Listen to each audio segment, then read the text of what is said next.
Ndinofara kuva nemi pachirongwa My Hustle. Zita rangu ndinonzi Stella Muusha. Muchirongwa chino tinotarisa vanhu vari kuwana raramo nezvinhu zvavari kuzviitira ivo nemaoko avo.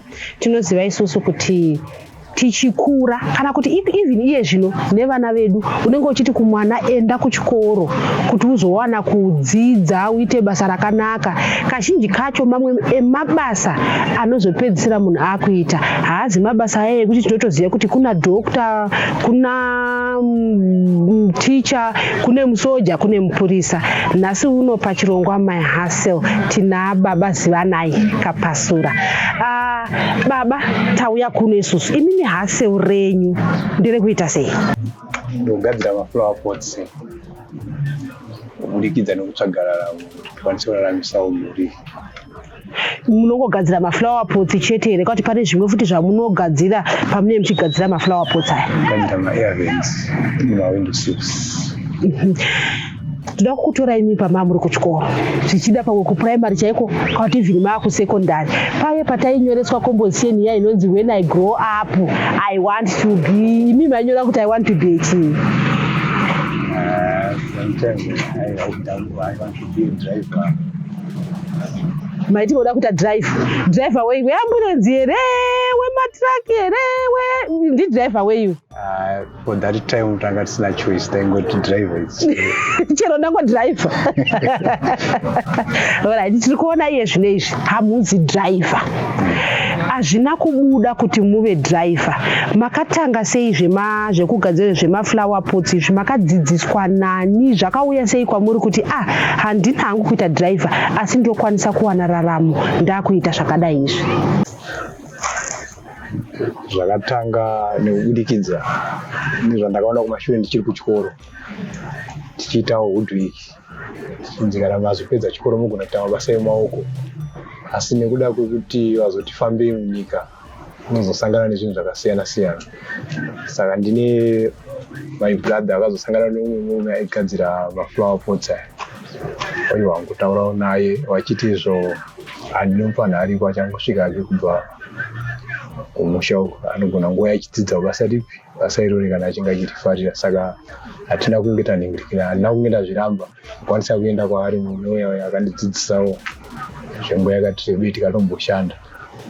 Saka ini nekushanda kwandaiita ndaitoona kuti zvinhu zvinofungitsa muupenyu ndichibudikidza nekuonawo mawaniro yaari kuita iye achitokwanisa kuraramisa mhuri achiitawo zvaari kuita. Saka indakazopa tagara nenge gore 6 months ndokandakazitoona kuti zvinge tatifambei. Saka ndikuda kwekuti nezvimwe zvikonzero zvinoitika muupenyu yakaita kunge hachasi kuzvikwanisa kuti arambe achifamba nendima because madhamu wake vanenge vakuita kangonetsara. Saka dzimwe dzenguva kana uchidzidziswa basa unogona kungopinzwa mukati pamwe ndiyakutoziva zvikuita munhu mai vakanga vafunga kuti mukuziva madhira bosi. Saka tazombosipindawo kune zvakanaka ndikazongotangawo handifunga ndakatanga neichi chiwani ichi nesaizi zvingori 2 ndiri kubudiriro. Mamune makore mangani ipapo? Ipapo ndandi around 22. Iko zvinezvi mane makore mangani muchiita basa iri? So far ndati donzeki ndakatanga 2002 ndichizvimiririra kusvika iye zvinezvi, asi pane nemasituation nombotimirei 2 to 3 years kana gore, asi unozongodzoka kuti kupi basa ravo kajaira. Maiitira kupi muchitanga? Munhu uruda kutotanga kuita zvekugadzira mavhasi izvozvizvi, makatanga muchigadzirira kupi? Budiriro, pabudiro 1. Pamashops here, paspace yakangovhurika here, makatangira kumba, makatanga kupi? Ndakatangira ndichigadzira ndichifamba ipapo. Handifunga ndakatomboti tonzi ndiri kutoshandira pamba ipapo. Saka nekufamba kwenguva after ma-IZ akazomboya nyika ipa 2007 tanga tamboti bude munyika tikatomboenda kunze tikazodzoka pandakazodzoka ndichizoya ndichizoshandira vanhu pamandiona ndiri pamakadzoka mukati carry on ngoma ndiyo makuya kumafasi. Chiri kuita kuti murambe muti mambo tobuda panze kwamakaenda kunoshanda asi madzoka futi munomu muramba muchiita mafasi yayo. Tingati here basa irori rekugadzira zvamuri kugadzira izvi munototi ndinowana raramo ipapa ini nemhuri yangu. Pandowana raramo ipapa nemhuri yangu. Handina rimwe basa randoita kunze kwekuita ma-earvins nemaflower pots iyaya. Muchiona maflower pots amuri kugadzira nema-earvins nema-windowsill chinonyanyofamba ipapo chicho kuti munototi kuri kuti ndapiwa mukana kuti rega ndingoita chinhu chimwe chete ndo chandinozongoramba ndichiita chii? Ma-flower pots is the best because izvo zvine time takazoona kuti ma-earvins nema-windowsills yani time yekuti munhu kana achitanga kuaka atange kuaka nezvizvo. Saka izvo zviripo pekuperekedza maflower pots. Munhu anoti nhasi ndikuda ma-earvins kana uinawo wakunomusvitsi kana usina unenge autogadzira tuende unotambidza.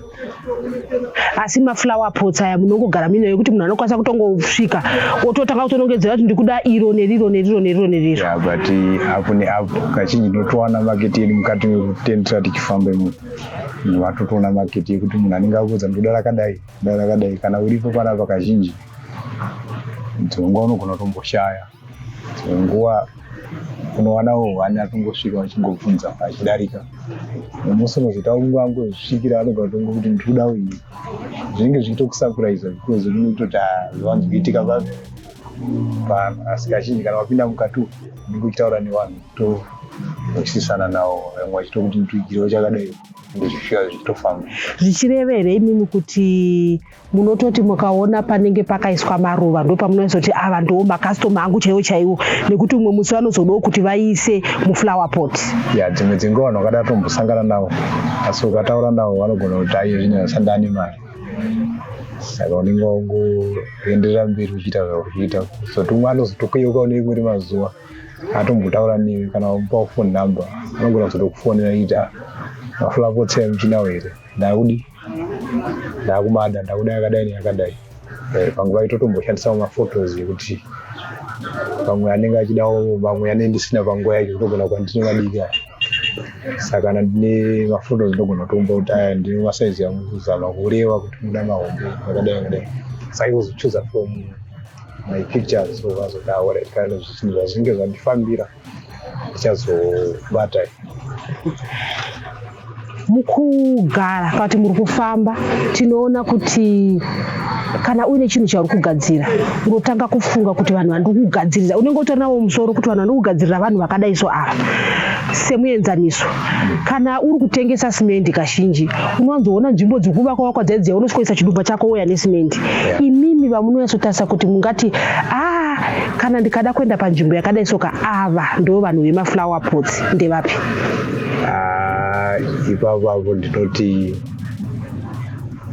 handingambochuze munhu kana ndichitarisa kana ndichida kuita marketing yangu ndichifamba mukati umu handikwanise kuti nditarisire uyu kuti uyu hade flower pots. Asi kazhinji ndinenge ndichitarisa vanhu maold location nemanew stands pane mamwe ekuti unonyatsokuona kuti ava vanhu vari kuita zvekutoaka ende nzvimbo yavo ikudevelopa zvakanaka.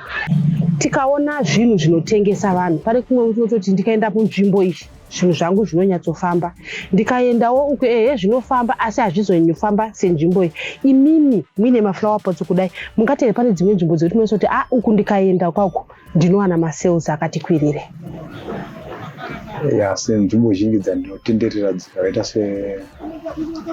seKambozuma, Warren Park, West nekuwadzana nekuna Tenward kune Desert Extension nekuwadzana extension kune Greenery ndinowana makastoma akati wandei apo neapo. Dzimwe dzenguva uchizodzokawo futi dzimwe nzvimbo dzacho unogona kana munomufagosi unogona kutongojumanawo neumwe munhu anenge atori akutotsvaga zvinhu zvachinjero mubudiriro chero makebs kaukwese ndinosvika toona munhu todawo tokusapota ita zvinhu tozvitsvaga. Munosvika sei? Tinoona dzimwe nguva vanotengesa mutsvairo vanenge vachidedza kuti mutsvairo vachifamba murodhi vanenge vari pamabhasikoro kuti vanenge vachifamba netsoka. Imimi takatasa maflower pots chinhu chagadzwa nesimende chinoti remei. Saka munofamba nemotikari here munofamba muchitengesa nei? Ndofamba neviribhara vasunga nerekeni totakura kana 4 ari medium size yekuti ndogona kupusha ndichienda nawo chinosvika nzvimbo iyoyo ndombotendera ndogona kushedzera dzimwe dzenguva mwe anogona kungonakirwawo nazvo autombodedzera tombokudedza toyapa nezvinhu zvako atosvika mutotaurirana utoona kuti munhu uyu anotoda zvinhu dzimwe dzenguva itoti amari handina iye zvinhu izvi panoti handina mari zviezvo indopandozomuti anoindotengesa ndichiita ma2 months to pay kana makasununguka ndogona kusira ine 0 deposit. So then after that takuita payment plan tichiita month end, the next month end hatitarisi kuti price yeflower pots yangu iri kumboita mari asi tinenge tichingoona kuti unokwanisa kubhadhara zvakadii pamari yandadi andacharge. Saka zviri kutobuda zvamuone vamwe here kuti mataurirana kuti munozondipa wakuyeonza iwe zvinezvi hazvina kumira zvakanaka 2 months amatadza adzotopfuura munhu asati abhadhara. Dzimwe dzenguva tombosangana nedambudziko rekuti 2 months idzi dzinogona kudarika asina kubhadhara. Anogona kuva anenge avingwawo nedambudziko rekuti paitarisira ndichaona mari yakabva azoitora akanoseenzesawo zvinhu. Saka munhu akadaro unogona kutomunzwisisa kuti tingambodi iye achiti ndazosangana nedambudziko kana kuti mai vakazorwara kana kuti sekuru vakazoshaya kana kuti mwana akazorwara kana kuti mwana uri kuchikoro pane zvakazoitika kuchikoro ikoko mari yenyu ndakazoshandisa. Zvichida kuti panapa tine mutengesi anonzwisisa chaizvo kana munhu awana nedambudziko. Zvinenge zvichienderana nekuti kusaidhi wako unenge uchikutarisawo sei. Noda kuti ungamirire munhu iyeye chete saka uchizoshanda nevanhu vakati wandei kuitira kuti umwe anogona kukundikana. Asi dzimwe dzenguva unotongoona kuti kana munhu ukasangana naye achida chinhu andokutsvagira ngokutambidza kuti ndazongowana pashoma pakadai. Mataura nyaya yekuti Kambuzvuma, Warren Park, Wesley, kuwadzana extension 10 ward asi muti kuti munenge muchipusha bhara. Saka kuti munopusha bhara kwese ikoko munenge mabva kunoku kunzvimbo yatiri ino yambo kugadzirira kumufakosi. Saka munenge mabva nguvai kumufakosi kuti muzonobata 10 ward ende hamusi kuenda panzvimbo 1 muri kunotenderera muchitengesa mu10 ward. Dzimwe kazhinji ndobva vananga kuma past 6 tanga ngopinda muroad ndichifamba kusvika ndasvika mimwe dzakidzo dzaraundi kuma 10-11 dzimwe dzenguva ndenge ndakutodzokera. Bhara renyu matinopinda 4 zvichida dzimwe nguva motosvika munhu 1 anobva atora ese 4 dzimwe dzenguva sangana nevanotora ese 4 makutodzoka nebhara risisina chinhu asi still mutofamba futi netsoka kudzoka kunoko. Saka muri fiti kaimi i-exercise yamunenge muchitoita kufamba everyday. Ngoti kambozviite sei because vamwe mabasa yacho kuti umaitika ndikuzotaisa ndogona kuuraya vana nenzara. Saka unongoti ndiite zviripo because ukada kusarudza kuti nda kuita izvi unogona kuswera wakagara usina chinhu chaunoita. Saka unozongosacrifice in life kuti toraramise mhuri. Zvichatoda kuti ndiswere ndichiti apa pangu vakurwadza kana kuti apa pangu pari kudai. Saka utofamba kutongofamba kutongosimba tsoka. Pamwedzi munokwanisa kutengesa mavhasi akawanda zvakadini?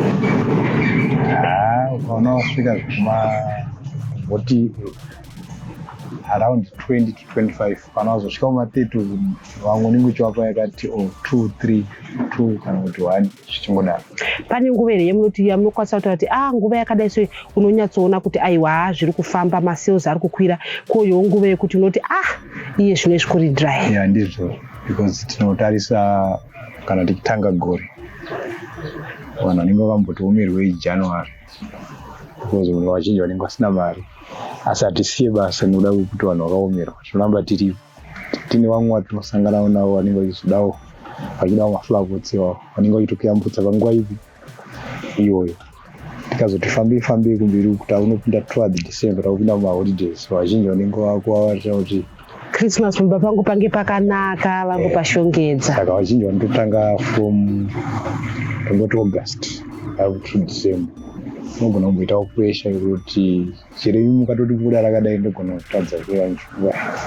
Why? Because pane umwe anenge ini ndimakatanga ndiri murodhi kuya kwenyu vatoti ndikumadawo kana anogona kutaura kuti iroro yaya ukuenda nayo ikoko munhu wacho wakuenda unoka ikoko akangofanira neni ndiri pano saka iwe unofanira kutondipa